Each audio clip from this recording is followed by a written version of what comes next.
Hello friends, welcome to our channel. இந்த வீடியோவில் நம்ம என்ன பார்க்க போகிறோம்னா, எல்லாருக்குமே எல்லா லேடிஸ்க்குமே என்ன ஆசைன்னா, நம்மளுடைய ப்ளவுஸை நம்ம தைக்கலாமே, நம்ம தைச்சா நல்லா இருக்குமே அப்படின்னு சொல்லி ஒரு சின்ன ஆசை இருக்கும். ஆனால் தைக்கிறதுக்கு எந்த ஒரு முயற்சியும் எடுக்காமே நம்ம இருப்போம். ஒரு ப்ளவுஸை கட் பண்ணி தைக்கிறது எப்படி, அதுக்கு பேசிக் என்னென்ன தெரியணும் அப்படின்னு சொல்லி தான் நான் அந்த வீடியோவில் உங்களுக்கு சொல்ல போகிறேன். 3 டாட் ப்ளவுஸை பொறுத்த வரைக்கும் பேக் பார்ட்டோட அளவு எடுத்துட்டானே அதை வச்சு நம்ம ஃப்ரண்ட் பார்ட் ஈஸியாக நம்ம அளவு வந்துடும்.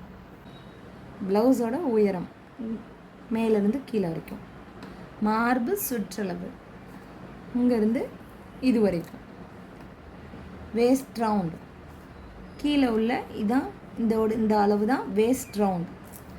ஆர்ம் ஹோல் கையுடைய ஸ்லீவ் ஜாயின் பண்ணுற இடம் இருக்குல்ல, இதுதான் ஆர்ம் ஹோல். கழுத்து உயரம், கழுத்து அகலம். கழுத்து உயரம்னா மேலேருந்து இந்த கீழே வரைக்கும் இதுதான் நெக்கோடைய உயரம்.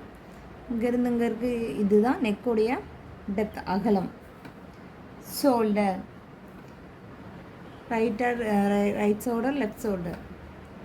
Side height centre height.